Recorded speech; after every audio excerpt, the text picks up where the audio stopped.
For those of you who are new to this conversation, we'll just be starting from the beginning. So I'd like to introduce myself. I am Emma, one of the book club program specialists at the Trauma Research Foundation. Those of you who have been joining us over the past few weeks may recognize me. I'm really excited to invite you to today's session, and we encourage you to let us know where you're from in the YouTube chat. So this is our final meeting discussing Susan Burton's Becoming Miss Burton, From Prison to Recovery to Leading the Fight for Incarcerated Women. Tonight, we're super excited to welcome author Susan Burton to the discussion. We're all eager to hear what she has to share and are very grateful to her for taking the time to be with us. We're going to be structuring the meeting a little differently than in past weeks in order to make the most of our time with Susan. We'll be using a Q&A format with questions that our team and panelists have curated from the past 3 weeks. Before we welcome Susan to the discussion, I'd like to take a moment to thank all of our past and present panelists who have been a vital part of this book club, as well as all of you who have engaged on YouTube Live. I'd also like to take a moment to thank our incredible volunteer moderators, Atra Tarfa and Dr. Keisha Sirbois. They've done an amazing job moderating these meetings. Our first moderator, Atra Tarfa, is a highly skilled and dedicated certified trauma recovery coach, supervisory level, recognized by the International Association of Trauma Recovery Coaches. As an instructor with her extensive knowledge, empathetic nature, and personal experience, Atra provides invaluable support to trauma survivors as they navigate their healing journeys. Drawing from her own experiences as a trauma survivor, she founded compassionate coaching for complex trauma to help individuals reclaim their lives and thrive beyond trauma. As a board member of PATH, a program that addresses addiction and underlying trauma using an internal family systems-informed approach, Atra demonstrates her commitment to holistic recovery. She actively contributes to the program's mission of providing comprehensive support to individuals, recognizing the interconnectedness of addiction and trauma. Our second moderator, Dr. Keisha Sirbois, is the CEO of Dr. Keisha Cares Consulting and Coaching and specializes in public speaking, diversity, equity, inclusion consulting, and trauma-informed mindset coaching.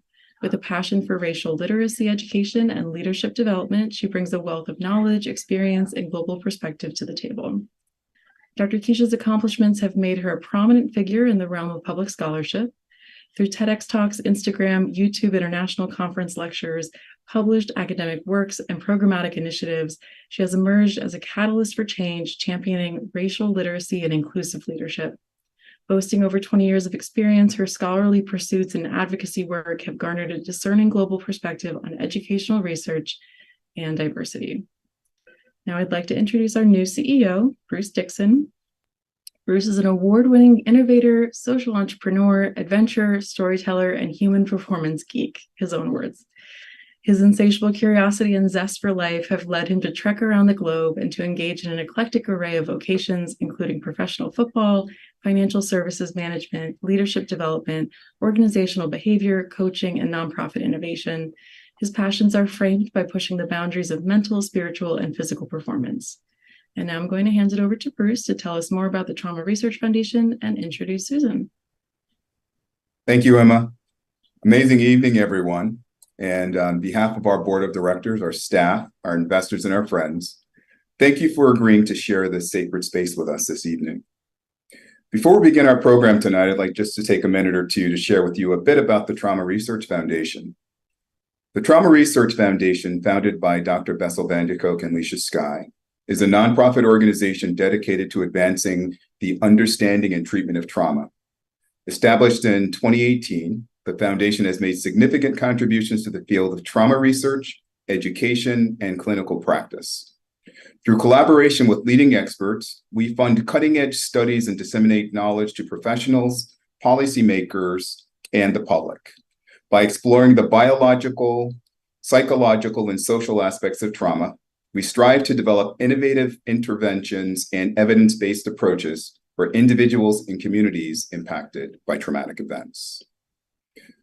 So tonight, we have the great honor and pleasure of sharing this sacred space with a true light in our world, Miss Susan Burton. Miss Burton is a renowned award-winning author and advocate known for her groundbreaking memoir, Becoming Miss Burton, From Prison to Recovery to Leading the Fight for Incarcerated Women. Her personal journey from incarceration to becoming a prominent figure in criminal justice reform has inspired countless individuals and sparked important conversations about the impact of the prison system on marginalized communities. Having experienced the devastating cycle of incarceration herself, Ms. Burton emerged as a tireless advocate for the rights and well-being of incarcerated women. Through her memoir and her work with organizations like A New Way of Life Reentry Project, which she founded, Ms. Burton sheds light on the systemic issues surrounding mass incarceration, addiction, and racial injustice. Ms. Burton's story is one of resilience and determination.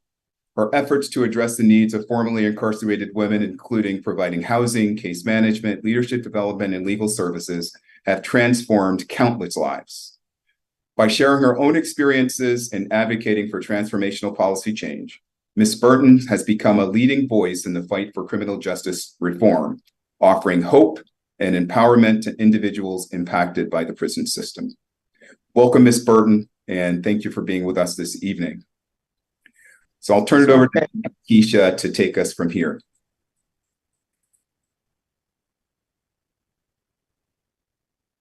Thank you, Bruce. Susan, I know people are waiting, so I'm going to just jump right in.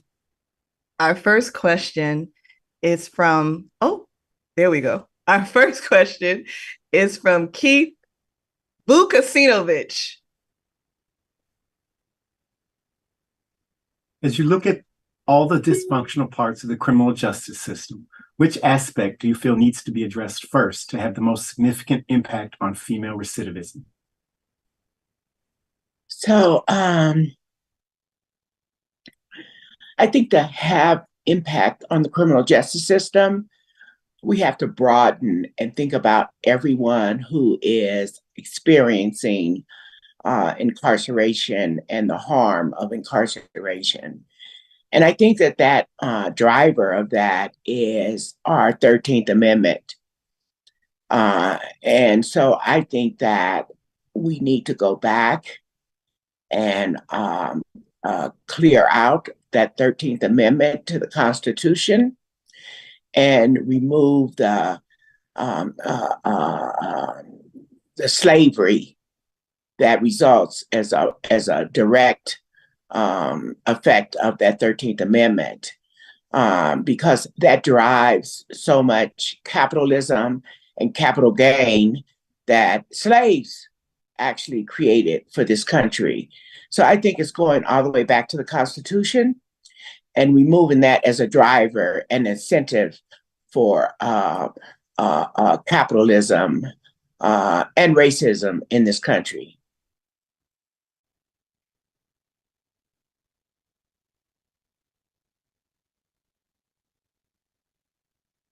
I wanted to pause in case Keith wanted to say anything else, but I wanted to follow up on what you shared, Susan. Would you please say more about broadening the view of how our criminal justice system currently looks at punishment? Yeah, so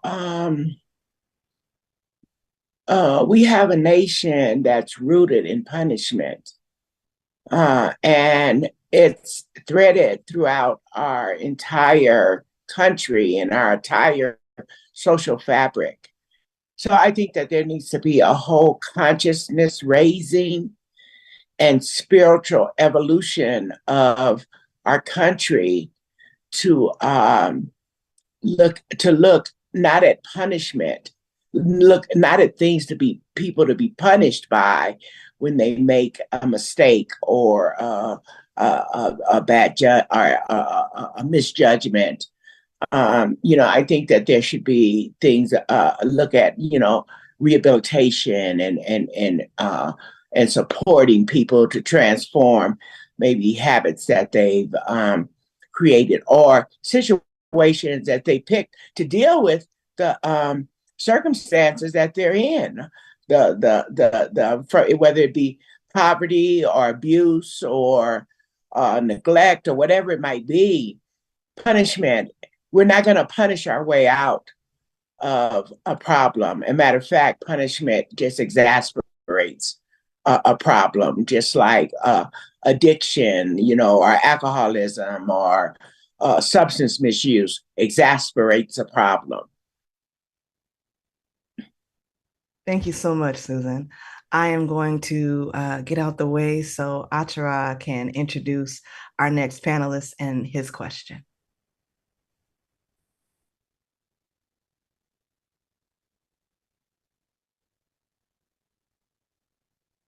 Okay, thank you. So for our next question, we have James Gordon.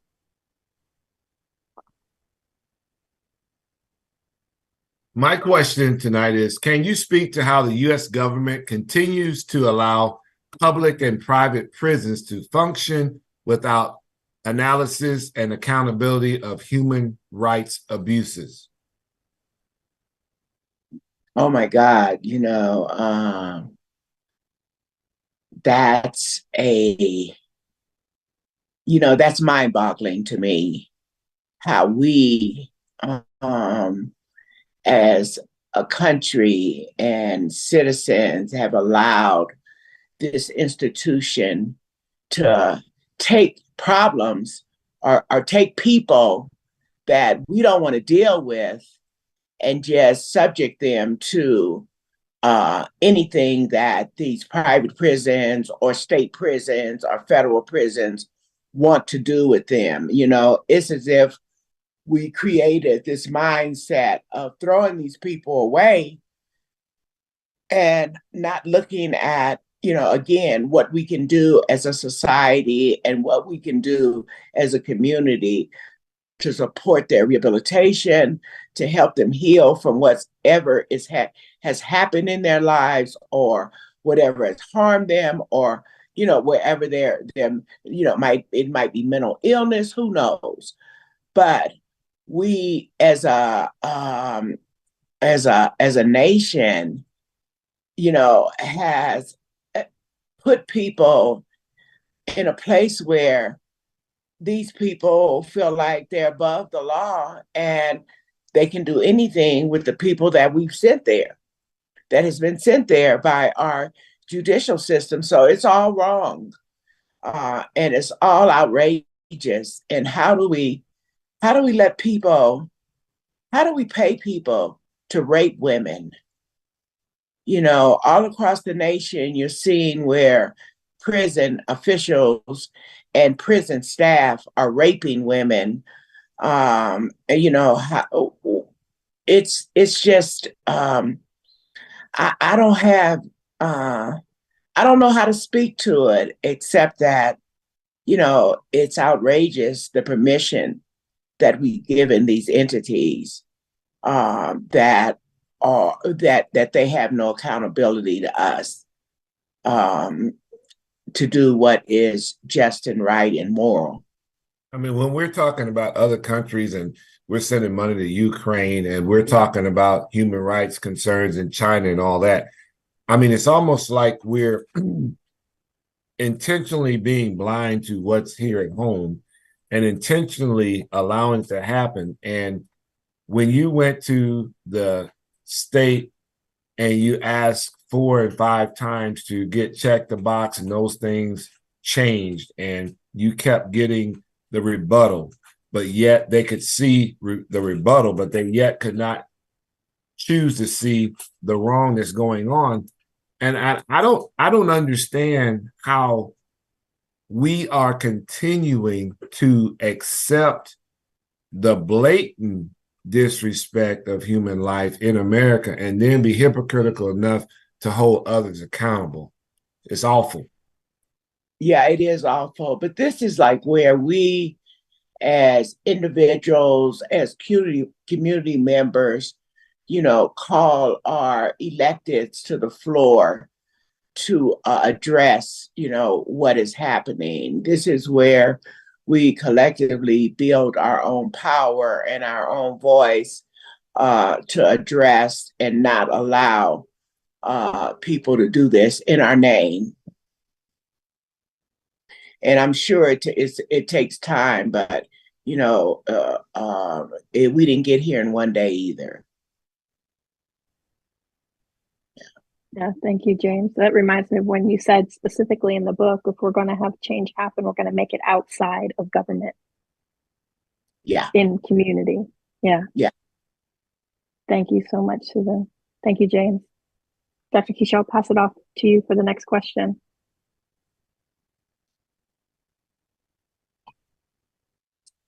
Well, this is going to look like favoritism, but hey, perks of moderating, right? So this is my question to you, Susan. What are your current thoughts on the criminal justice system as an advocate for restorative justice?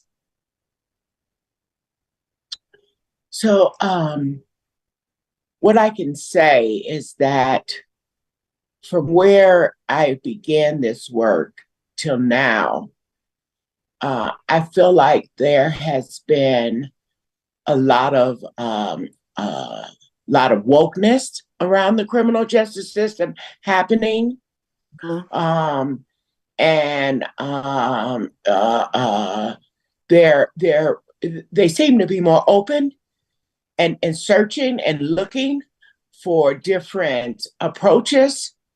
But still, women are the fastest growing segment of the criminal justice system. But I think there are some champions out there that are leading in a different way to make different types of changes. But we have to look at the industry that is resistant to any type of restorative justice, any type of anything except punishment, because they built a whole segment, a whole industry around corrections, and so many people don't understand and don't want nothing different because their paycheck, their retirement, all of this is laced in keeping things as they are. So I think that change is inevitably going to happen, and it has to move. But that change won't happen without our voices, without our letters, without our continued push for something different.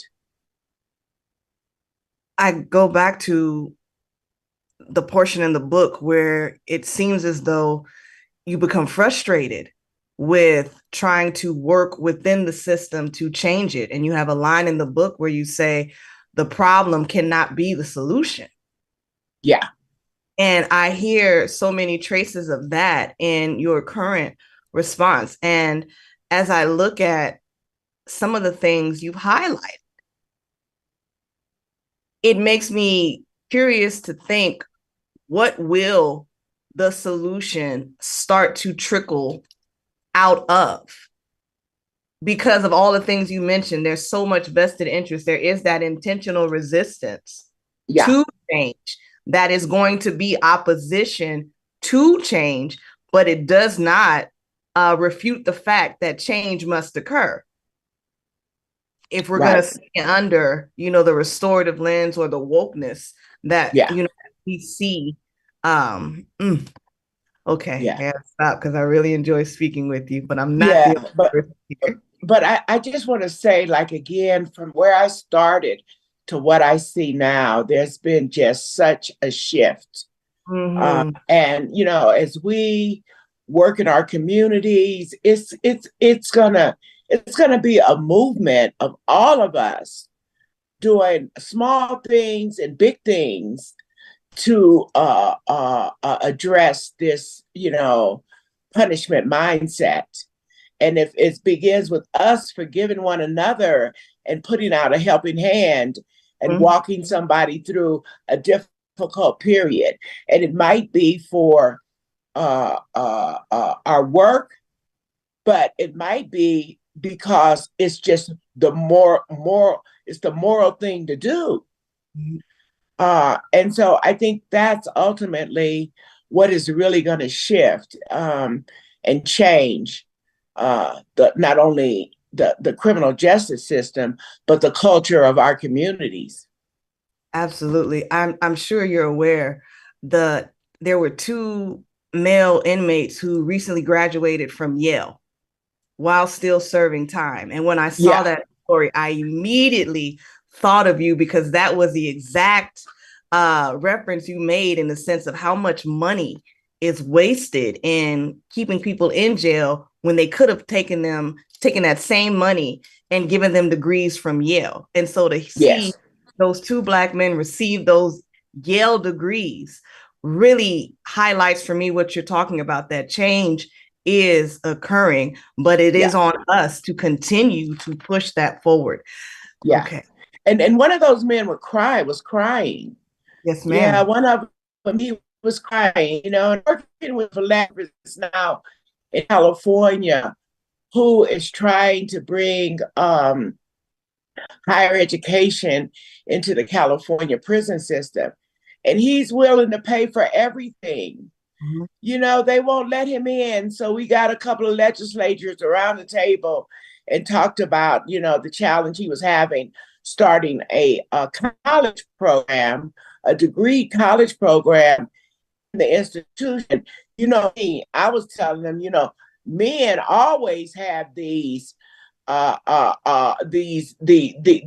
higher education. What about women? Yes. Getting a crack at an education, a degree. And so I'm working with him to try to get this degree program into the California prison system for women.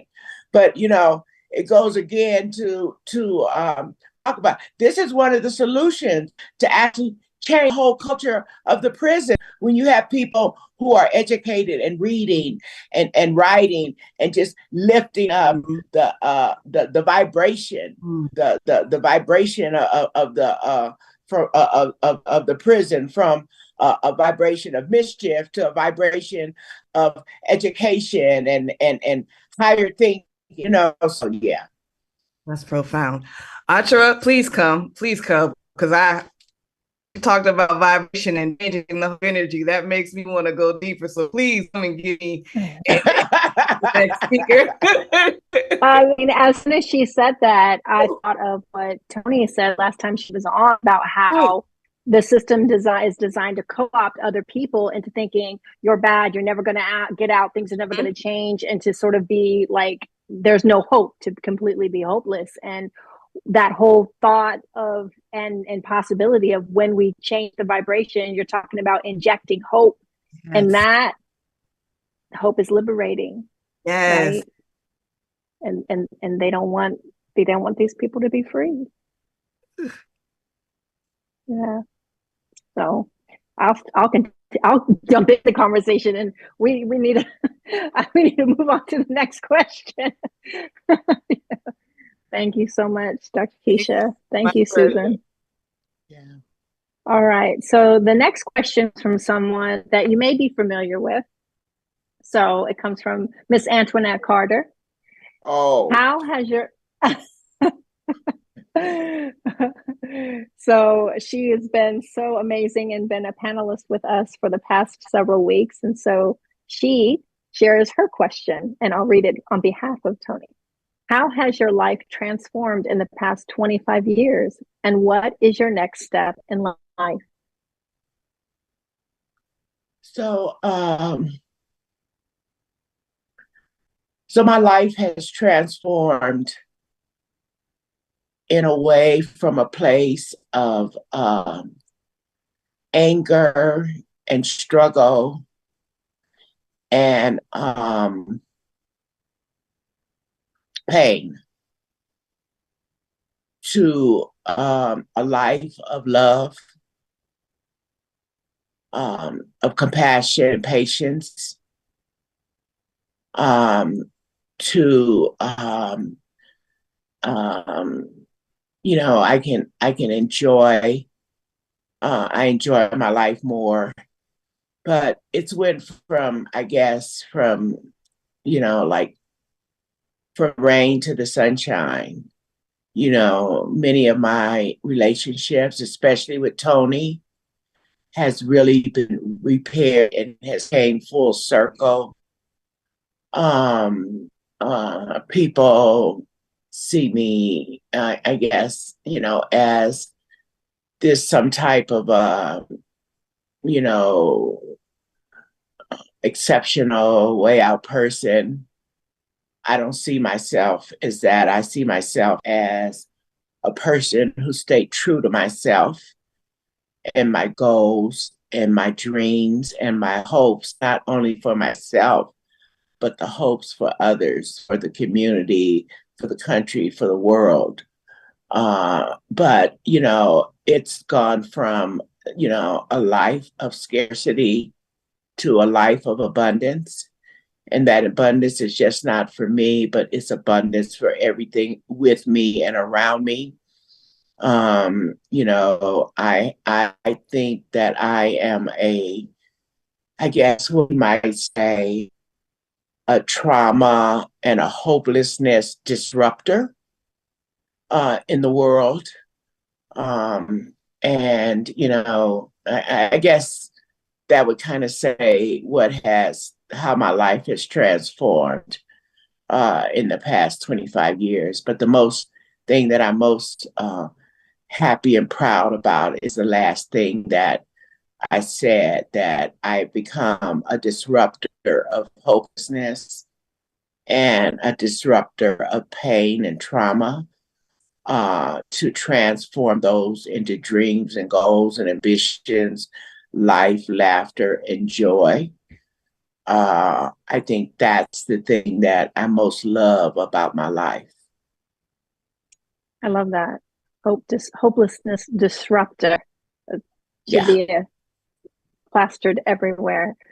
The second part of her question was, what is your next step in life? To continue just disrupting your way or anything else?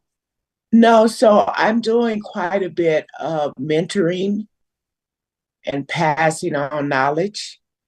I created an initiative called SAFE. And what SAFE seeks to do is to train other people to replicate the model of a new way of life. Wonderful. So far we've trained over 200 people who want to start reentry programs around the nation. Out of those 200 people, we have 41 sites that are replicating our model. And it's around the world. We have a site in Uganda, we have a site in Lagos, and we have a site in Kenya. Our next training is coming up on August 2nd. And if people want to engage in that training, it's being held August 2nd through the 4th in Los Angeles. And they can go to our website, anewwayoflife.org. And on the SAFE page, there's a drop down there for SAFE. They can scroll down and register for that training. So, I've developed a model that has been, held up, raised by across the nation. I'm just looking on the front of the book where Nicholas Kristof calls me a national treasure. But yeah, I have a world of, I have a world of knowledge, and I want to give it away. Help, give as much information as possible that will help to alleviate pain and suffering.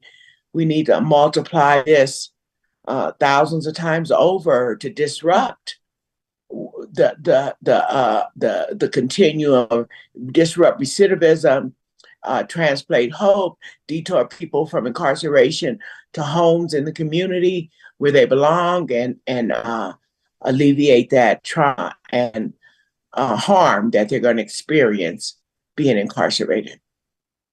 Yeah, thank you so much for that expanded answer. And if I may change just a little bit of what he says here. He says Susan Burton is a national treasure. I think after what you just said, everyone would agree Susan Burton is an international treasure. Thank you. Yes, you're welcome. So I want to go ahead and go on to the next question, which is my question. So it's a bit of a mouthful, but I'll see if I can get it all out. And it touches a bit of what you said in the beginning. So I had parts that got really excited about what you were saying earlier on. So considering the importance of how we phrase language, what impact do you think, if any, could be made by making the distinction between a broken or faulty carceral system, as it is commonly spoken about, and the reality of it operating precisely as intended? That is to say, as a method of maintaining enslavement and destruction of Black people and people of color through criminalization within an oppressive, degrading, and dehumanizing system of involuntary servitude. Yeah. So language is important. You know, how we talk about people, how we identify, you know, the brokenness of our systems and the harm that it puts on people. It's important for us to be able to acknowledge that. But the fact that we throw people in there, it's important that we begin to look at ourselves and what we are allowing or what the people should experience. And then I go back to the thing of punishment. You know, why do we have a punishment not mindset from early on, you know, when we're born into the world? You know, our parents have, moved to punishment. I mean, most parents do, not all parents, but most parents do. You know, I remember as a little girl getting these horrible whoopings where I'd have these whips, these U's all on my thighs where I was whooped with the telephone cord, you know, but my mom was taught that. She was taught that coming out of the South where she watched people being hanged, being punished for things that, you know, for even looking at somebody. So I think that the dehumanizing, the degrading comes way before a prison system. So again, we need a consciousness shift, a moral shift, a cleansing of our own society and culture, of ourselves. And I think ultimately that will lead to the dismantling of these other systems. That makes sense? Yes, absolutely. It begins before that even happens. It begins before that even happens. And then that is the, you know, the I guess the ultimate of the harm and punishment, you know, that I guess the punishment just grows and grows and grows. Exasperates as you get older and older, you know, and like, you know, when there could be, you know, moments of lessons for people, moments of teaching and learning, you know, and maybe I might not get it at first, the first time, but, you know, am I worth a second class? You know, can I go back and repeat a class? Yeah. Thank you so much for answering my question and making that distinction and that point. I think that point is so valid because ultimately go ahead. Yeah, but I just want to say that language, to everyone listening, language is important. How we talk about people leads to how we think about people. If you call me an ex-con, then, you know, I'm a person.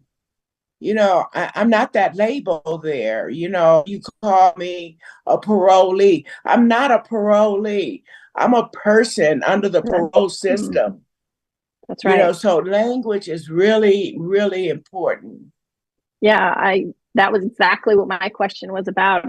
It's language is important. I actually rephrased it to the beginning to say language is important, and then I changed it again just to help people understand. And I'm so happy you're saying that because it's so true. It's how I'll just state this.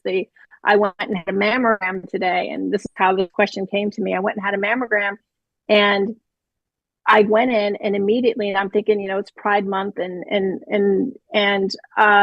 I went in and they said, "Oh, go ahead and just put on this robe, declothe, put on this robe, and and they specifically said, put on the pink robe," and they had pink and blue robes, and they specifically said that to me, put on the pink robe, and then I'll be right with you. And I took a moment, and a moment of silence for all of my friends and people that I know that feel invisible just from things that are being said to them like that, because of what there was all these she this, she that, all that everywhere. And just the feeling of not having your pronouns respected, just the feeling of people wanting to erase you, period. And what you're saying is it begins before any of this happens. It starts with language and how we treat people and seeing people as people. Yeah. Thank you so much. I know we have some YouTube comments, so I'm going to actually pass it over to Dr. Keisha again. Okay, so have we went through all of the panelist questions? Not yet. Oh, okay. All right. Okay. All right. Not yet. Okay. Do you want us to go to a next question and not the YouTube comment yet? Yeah. Oh, however you want to however you want to go. I'm here for you. Okay. All right.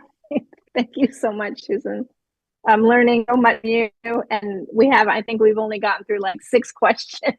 Okay. So, thank you so much. Dr. Keisha, are you ready? Yes, I am. All right.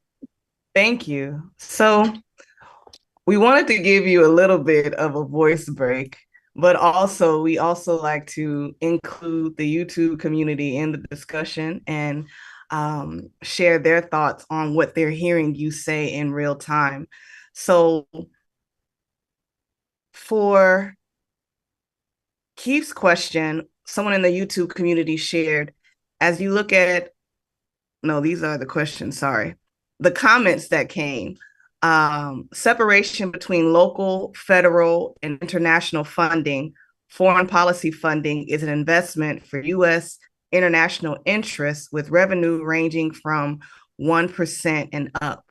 Therefore, responsibility and accountability for civilians goes back to local and state regulation, taxes, and priorities for investment. And this question came up while you and I are actually discussing the whole concept of punishment and what needs to occur in terms of change.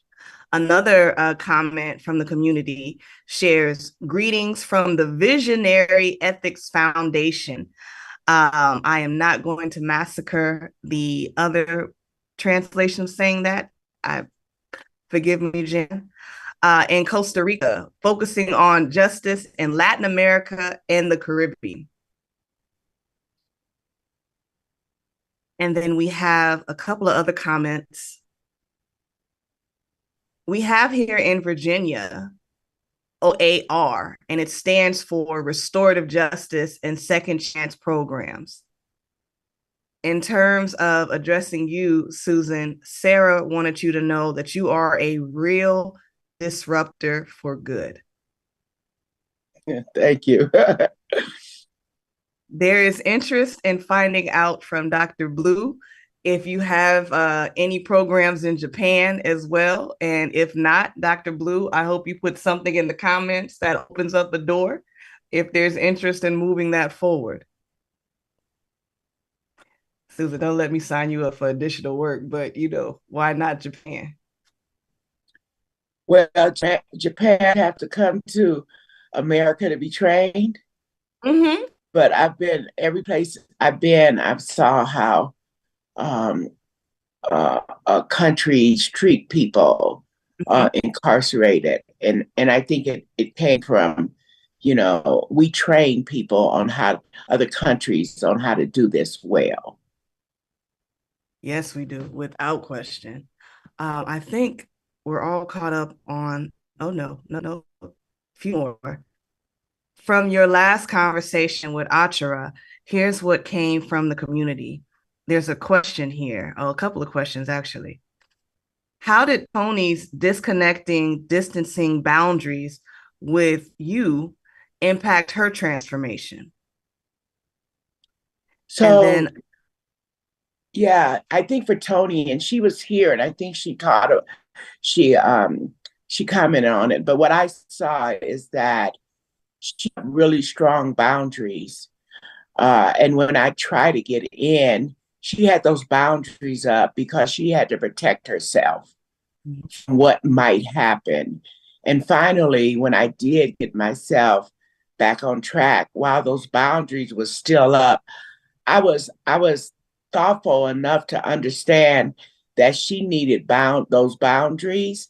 And by the same respect, I knew who I was and who I was coming to be. I had to have my boundaries too, not to allow the hurt and the pain of her not letting me in affect me and where I was going.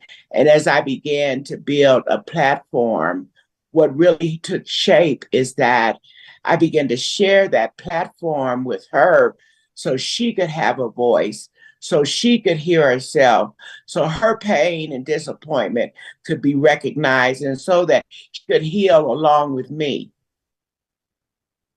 You'll make me get emotional because now you in my front yard. That is the dream. As I Yeah. listen, that is the hope. But it's that accountability that you have that is often the tension point in that ability to see those boundaries respected, but then have your own boundaries, but then create that shared space where both truths can be reflected and identified. That, oh, you give me so much hope. Yeah, and it can be painful listening to what people have felt and what they've dealt with. And, but a lot of times we have to go through a little pain to get to where we're going. Yes. Please get out my mailbox. Please get off. Please move on. I'm supposed to moderate and I'm getting emotional because you're speaking to a truth that my body resonates with. So I'm having a somatic reaction as I listen to you. But that's not the only question. Leah asked, I want to start a housing and treatment referral program for parents who don't feel safe around their kids, specifically with sexual abuse. Do you have any tips for me? So, my tip would be follow your dream. And it might be, it might not be an easy one and done thing, but if that's your dream, that's your goal, somewhere, somehow, somebody needs it. And, to stay your course, stay your dream, lean into your dream. That's how change happens. Leah, I hope you go back and replay this and remember this wisdom as you build this out. Anytime you feel discouraged, remember what Susan shared. Sarah put a quote in the chat for you from Dr. Maya Angelou. You may not control all the events that happen to you, but you can decide not to be reduced by them. And she said that in response to what you shared. And we heard back from Dr. Blue, who you invited to come to LA for training. She said, yes, I would like to contribute if I can. Well, all right. Susan gave you the information on the website. I hope you register and you take advantage of this wisdom. I know I'm looking at my calendar, trying to figure out if I can make it happen. And again, another response. Beautiful, Susan. All in caps, 3 exclamation marks. Thank you for your response. Hugs and kisses. So you are resonating strongly with our YouTube community the same way you're resonating with us. I really need David to come on because I am really on the verge of tears. You have no idea what it means to me each time you speak about that reunification and the hope of parent and child, moving past the trauma and choosing hope and authenticity. David, the floor is yours. Thank you, Dr. Keisha. Susan, if there was a crucial event in turning your life around, What was it? So there was a compilation of events. But David, I was sitting in a recovery circle meeting. And at the end of that meeting, I must have been 15, 20 days sober after a life of so much harm. And they read the promises at the end of that meeting.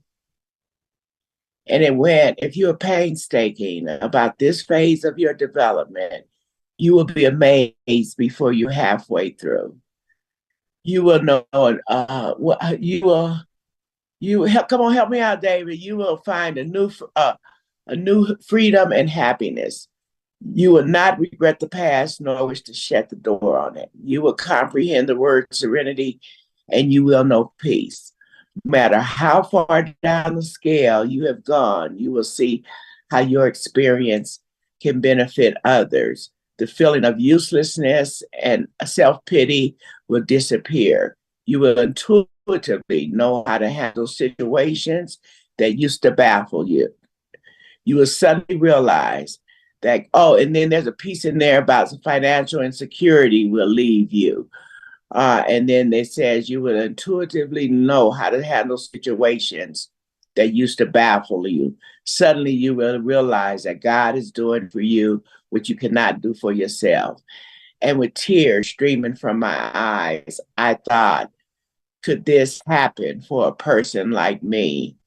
And I walked up to a lady and asked her to sponsor me through the 12 steps of Alcoholics Anonymous.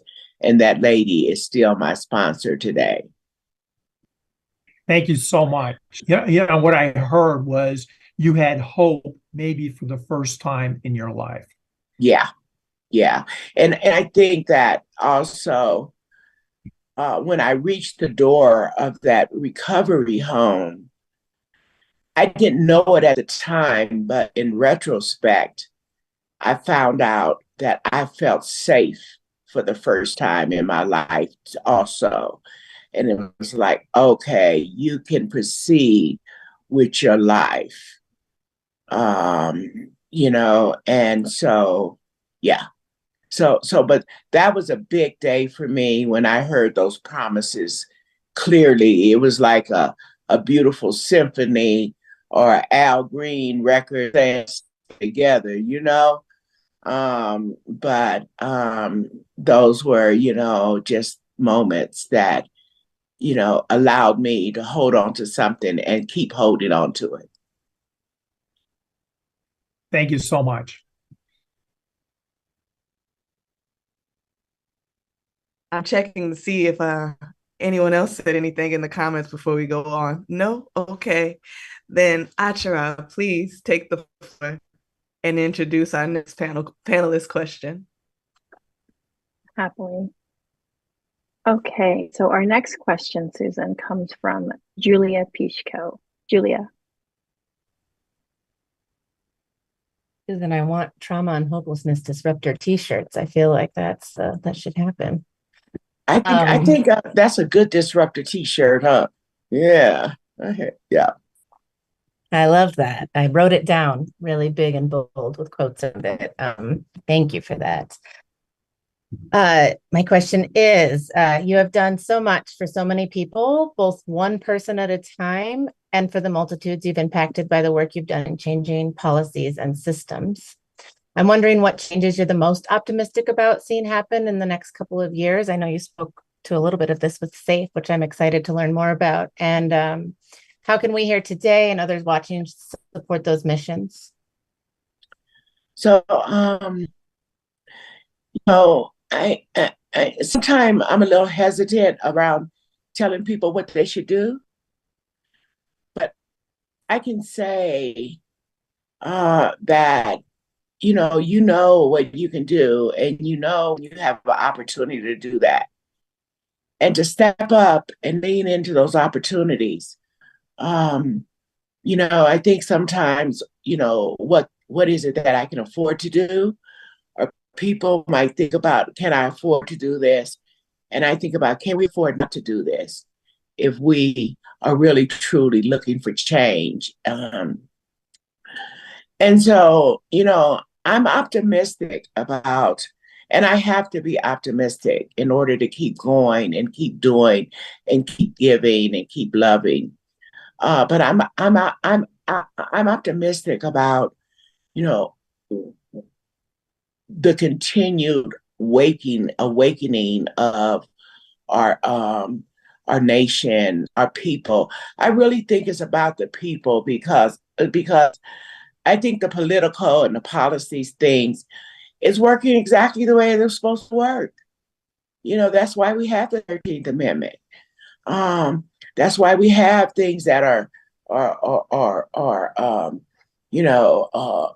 v. Wade was heard. That's why all of these things, because these are what the systems are designed for. And I don't know that I want to look to a systems. Yeah, I'm going to make a couple of policy changes or whatever. Do I think they're going to have the impact that I can have or that you can have? No, they're not. So, yeah, I guess they're going to have, I can't just throw, the baby out with the bathwater.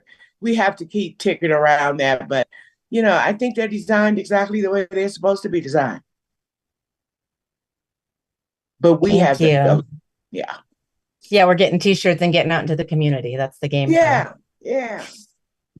Thank you, Susan. Because language is important. Yes. Language is important. Yeah, absolutely. Thank you, Julia.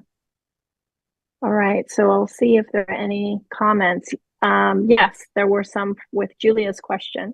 The moment to understand your true worth as a human, a giant determination will fill your spirit to seek recovery. That's what Sarah says. And she also commented, safety means being and connection. Yeah. Yeah. All right, so we'll pass the next question over to Dr. Keisha, Susan, and we have just a couple more.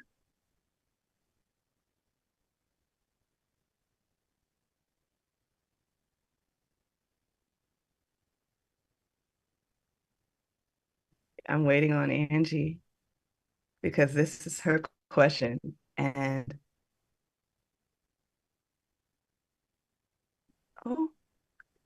you can ask it. All right, I'll ask for it. Yeah. No problem. What are your thoughts on incarceration as it is portrayed in the media? For example, shows like Orange is the New Black are criticized for sensationalizing trauma and life in prison, but also bring up issues that the general public may not be aware of. Do you think sensationalizing these issues can skew discourse? So we got here with the sensationalizing and the bad media and the subliminal messaging and all of that stuff, right? But people have to learn to look at things through a critical eye or not look at them at all. So I don't watch TV too much. I very, very seldom cut a TV on because it tells me I need a pill for my skin. Mm. I need another pill for my memory. Mm. I need to buy this gym equipment to be fit. Mm-hmm. It just gives me so much subliminal messaging that tells me I'm not enough. Mm-hmm. Right? Mm-hmm. But now Orange and then Hollywood and, they have to sell drama. And again, we have to look at it with a critical eye when we're watching things. I mean, special victims unit. I've never seen a trial go on like that.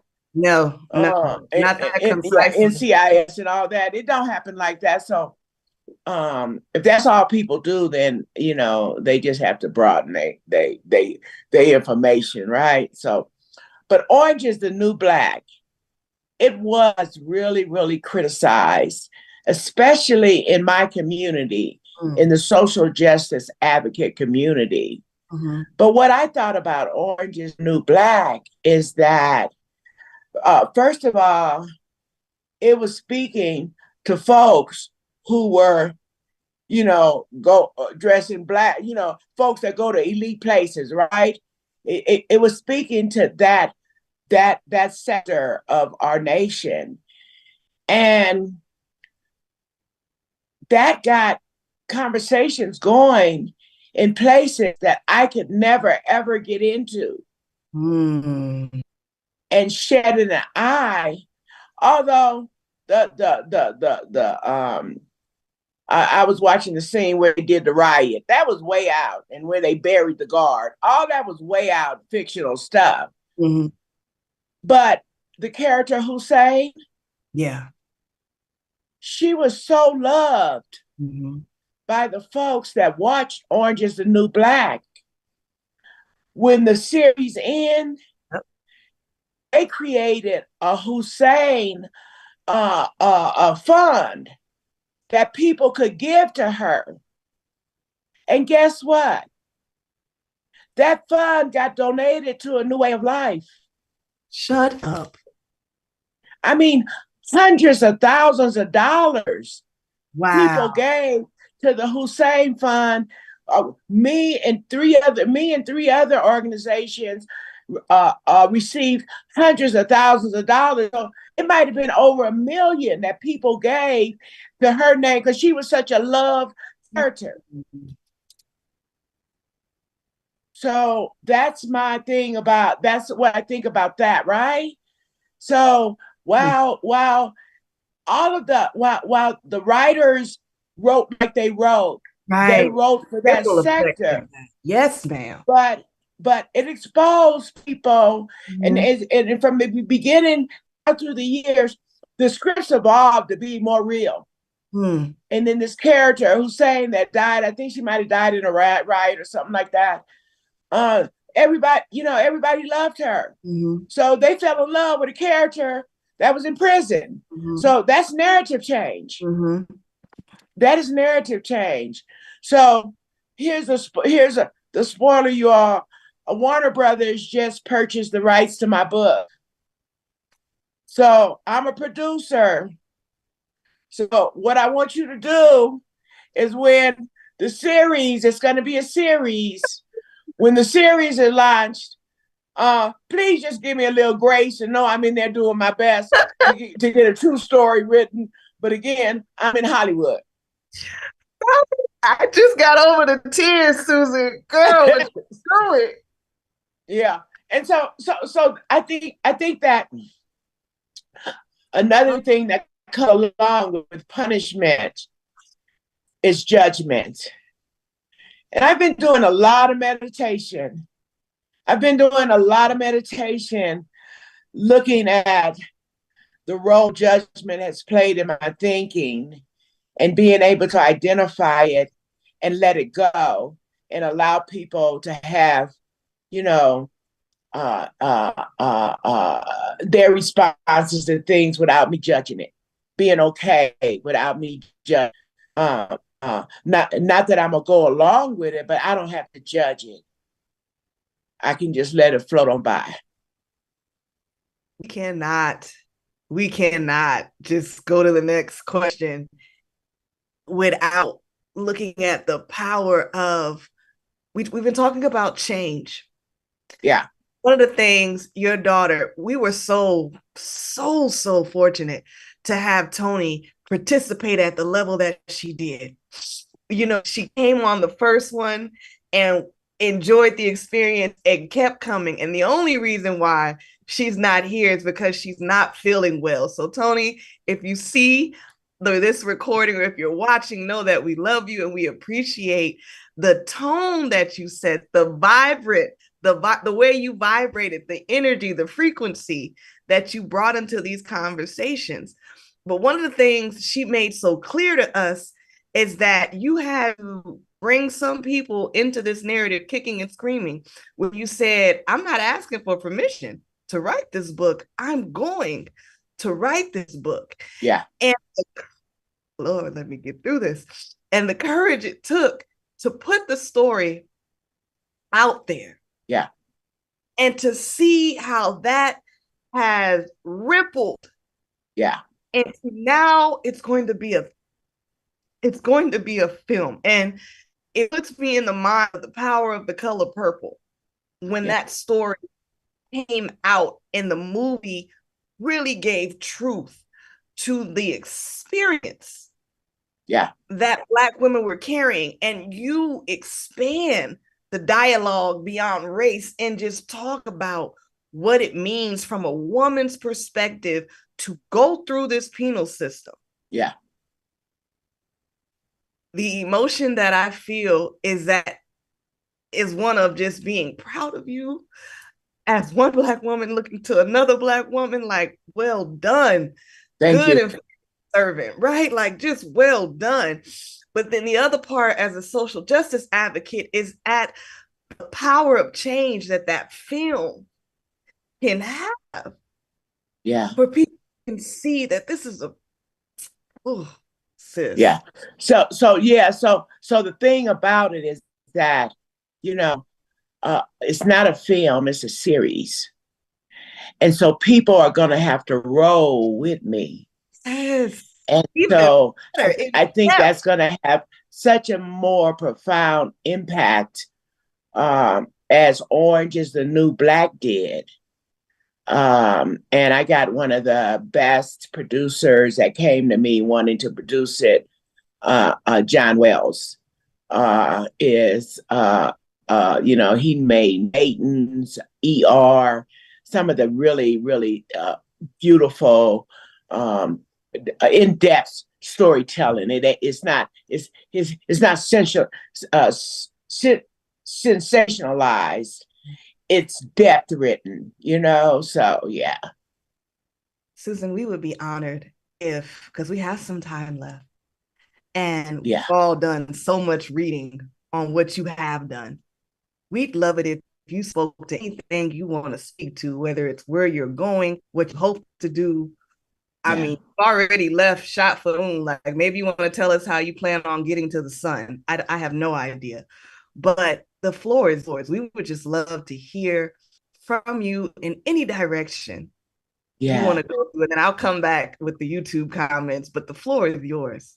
Yeah, so there's one question here, and then I think Michelle had a question. Yes, ma'am. And it said, would you mind sharing the day you saw pride and love in your daughter's eyes for you and how that helped heal my soul?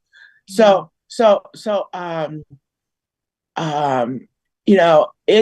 kind of was a mixed bag because, I had them boundaries set around me too. And while I might see it 1 second, she'd have a flashback the other second. So her coming around was gradual. But, now, it's not as much as what I see, but what I hear, the respect I hear when we talk. And now she comes to me for conversations that she never ever would have came to me before about. And there's just such a level of respect. But when you talk about a look in the eye, I remember one day my mother,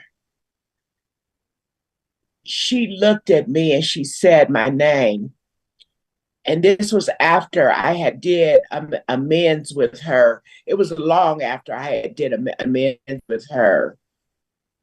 And she said to me, Susan, you don't have that white stuff anymore, do you? And I said, no, Mama, that's long gone. But the way she said my name, Susan, and the look that she had, I knew that everything between us was healed.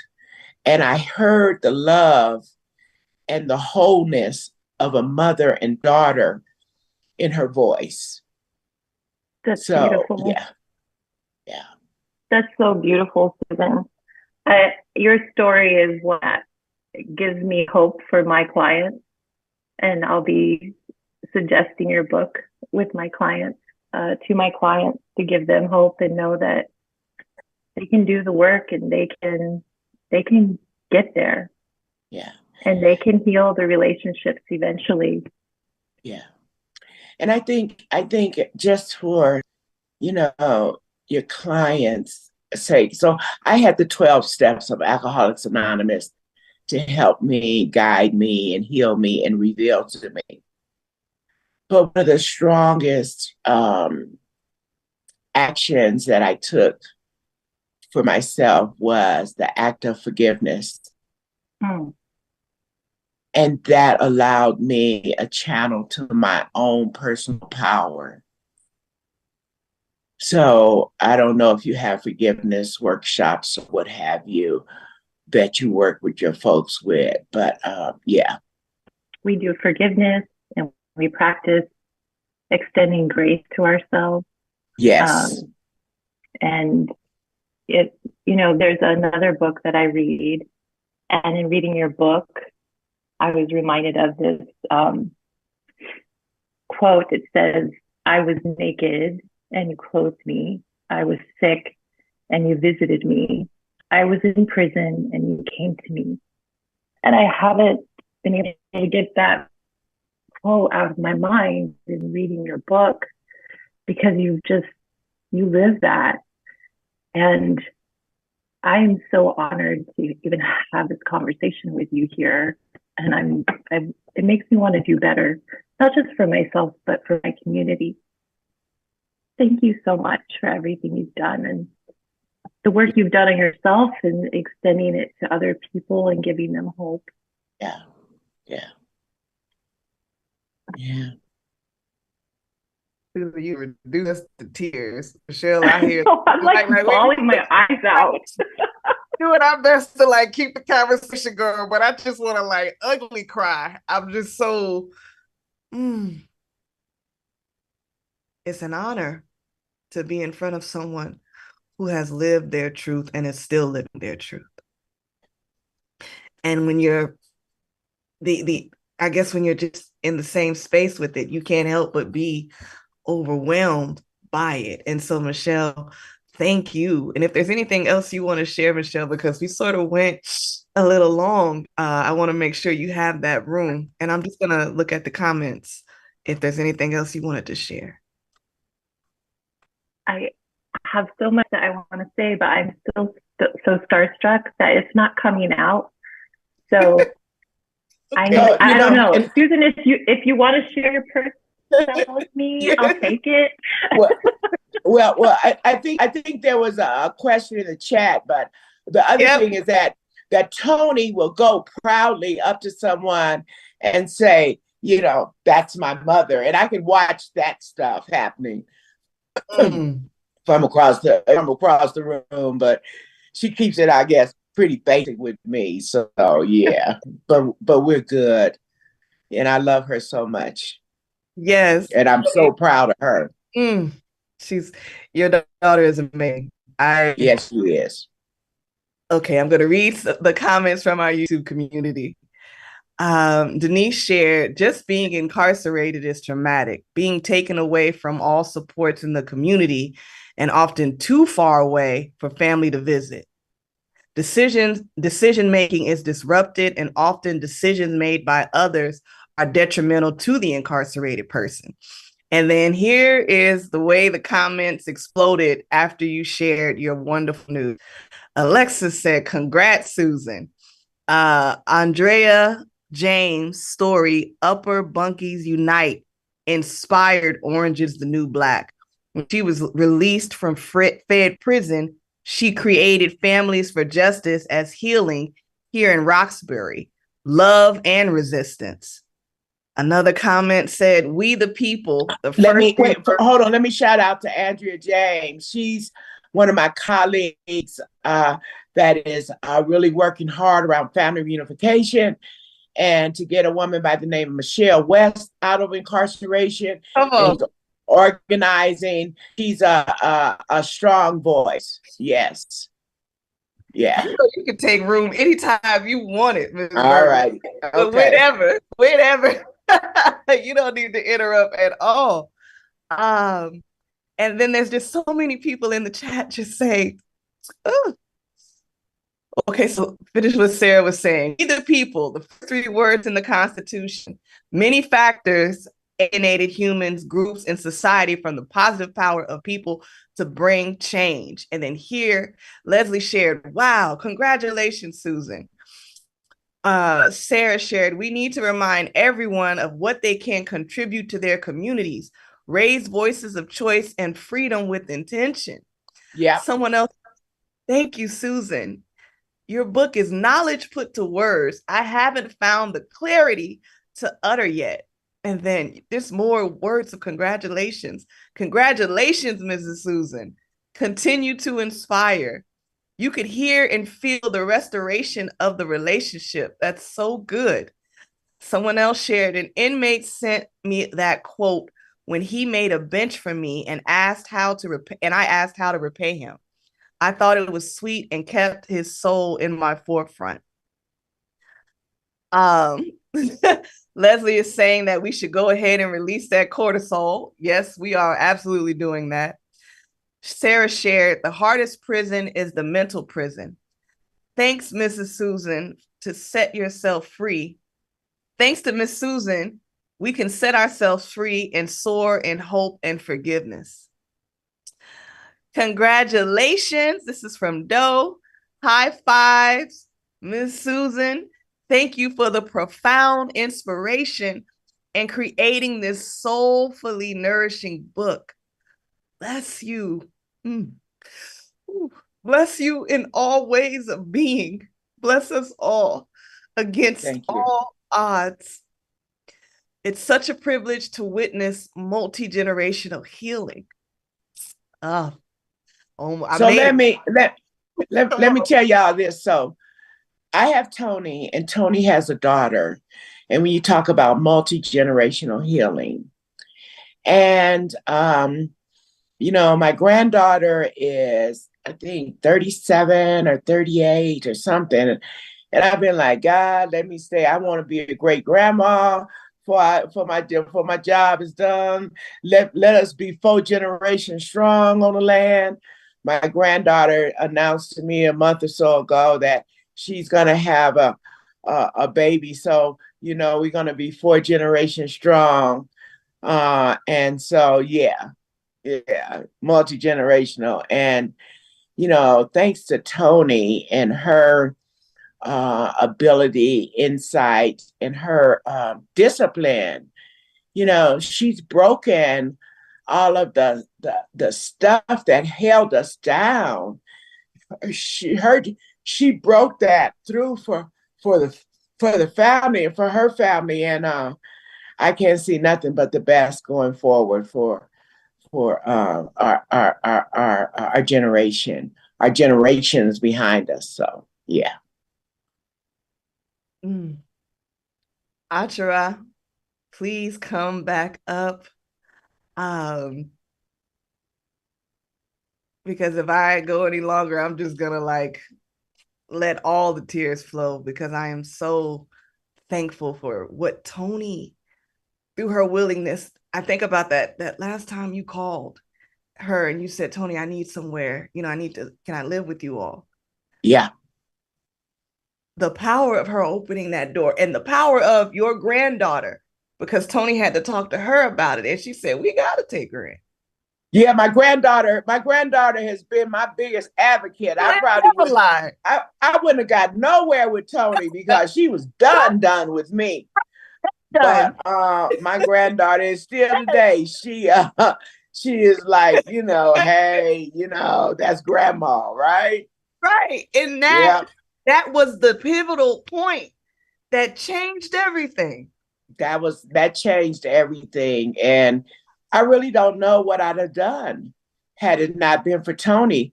I had nowhere to go. And if I went back to, my mother and where my family was, I wouldn't have lasted. And I know I wouldn't have lasted. Yeah, it would have been re-traumatizing. Yeah. Tony mentioned something when she was with us, that it took over 30 years. It wasn't until like in over 30 years that she even knew, that you even told her what had happened. And that sparked a conversation around shame. And I just wanted to talk to you, I guess, get your thoughts on the topic of shame and how that keeps us from telling our story and seeking and receiving the help that we need and the love that we need. Yeah. So I think the book really allowed Toni to know me, like it did for many other people I had known, just a compilation of events and struggles and hardships, to hear it from my frame, my experience, my voice. And, I had been able to talk about my experiences in therapy prior to, going into the book. And, that was healing, and that was healing and freeing. And I was in a therapeutic community. But to have Toni to understand the depth of what happened, I think in the beginning, she really didn't want to hear it. And she didn't want to see her grandmother being, she didn't know the grandmother of the mother I knew. She didn't know that, but it was a different time. And I think that all grandmothers get a do-over with their grandchild. And I'm grateful for that. I don't know what would have happened had my mother not been able to get a do-over with Toni. And she was really protective of Toni and really did great with Toni. But I think that helped a lot when she was actually able to grasp it. And again, my granddaughter, her child, helped her to come to terms and understand it. And it's not to say anybody was a bad person. People want to say, aren't you mad at your mother? No, I'm not mad at my mother. My mother came out of the deep South, running from the terror of the South. And when she landed in the projects in Aliso Village, she didn't know the sophistication of that type of violence and harm. She didn't know how to tell a white man to keep his hands off her daughter. You didn't do that in the South. You didn't do that where she came from. So, taking all of that into consideration, and it took me some time to actually have the ability to see that.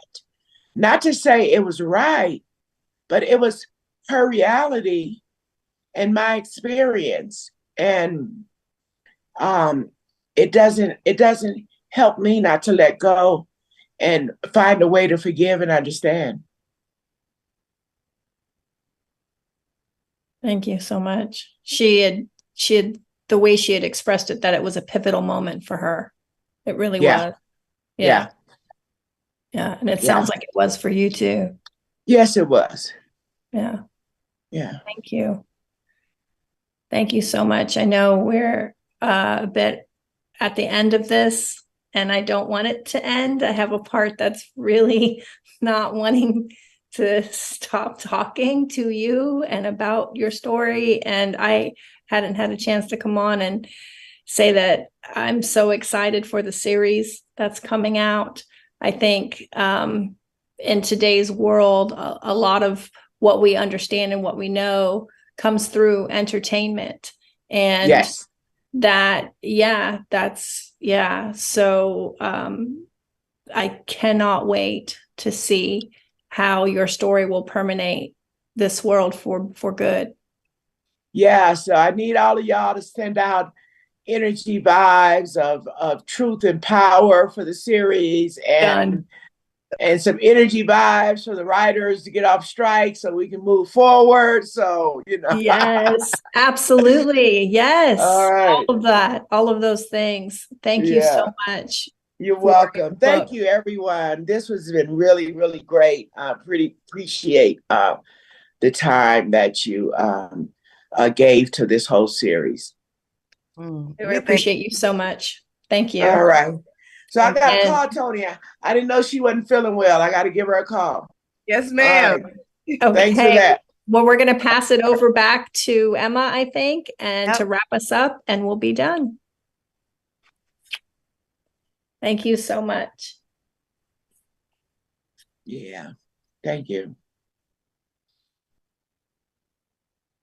Oh my goodness. Wow. What an incredible, incredible experience and an honor to be in the room, be in conversation with, hear from Susan Burton, Miss Burton herself.